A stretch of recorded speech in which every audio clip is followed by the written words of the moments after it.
their vice-like hold over the handheld market, Nintendo have managed to weather a disappointing performance from the N64, despite it boasting some of the best games ever. But it looks as if Nintendo's fortunes are changing, because at this year's E3 in Los Angeles, there was just one word on everybody's lips. Gamecube.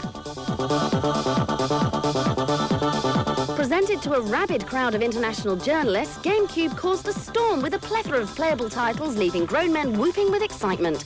Refreshingly, Nintendo played down the sophistication of the hardware and let their software do the talking. I'm not going to talk about how many polygons we're going to push or what the technical RAM or ROM capacity is, because we believe it's not about the technical capacity, it's about the end gaming result. Nintendo won't talk about what goes into the box, we'll talk about what comes out of the box, because at the end of the day, that's what's important to the end consumer. However, one aspect of the hardware that was up for discussion was the Gamecube controller. Criticised by some for lacking innovation, Nintendo responded by simply asking people to try it. Once people pick it up, they'll feel that they're almost born with it attached to their hands. It's so comfortable to play with. And Miyamoto has designed it specifically with that in mind.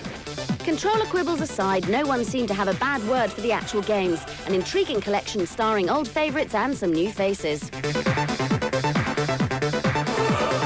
Mr. Miyamoto, who creates gaming icons such as Donkey Kong and Mario, will of course be working on some new characters which will be revealed shortly.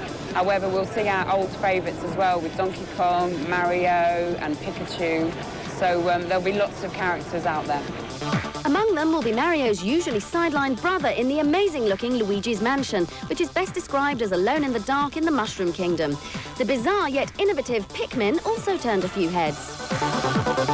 Pikmin is a game that, again, I think demonstrates Shigeru Miyamoto's sheer talent in terms of innovation, as it takes a concept that you will never have seen before and combines it into a game of strategy, if you like, with ant-like creatures in a world that will take a little bit of getting used to. But for all the praise lavished at E3, can the Gamecube really stand up to the combined might of PlayStation 2 and Xbox? By sticking with what they know, Nintendo believes it can. Other companies are talking about machines that do all kinds of things, omnibus devices. The Nintendo GameCube is designed to do one thing and one thing only, but to do it perfectly, and that's to play great games.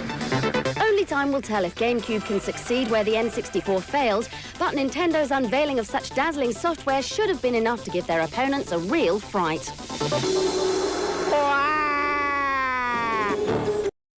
Nintendo's unveiling of such dazzling software should have been enough to give their opponents a real fright.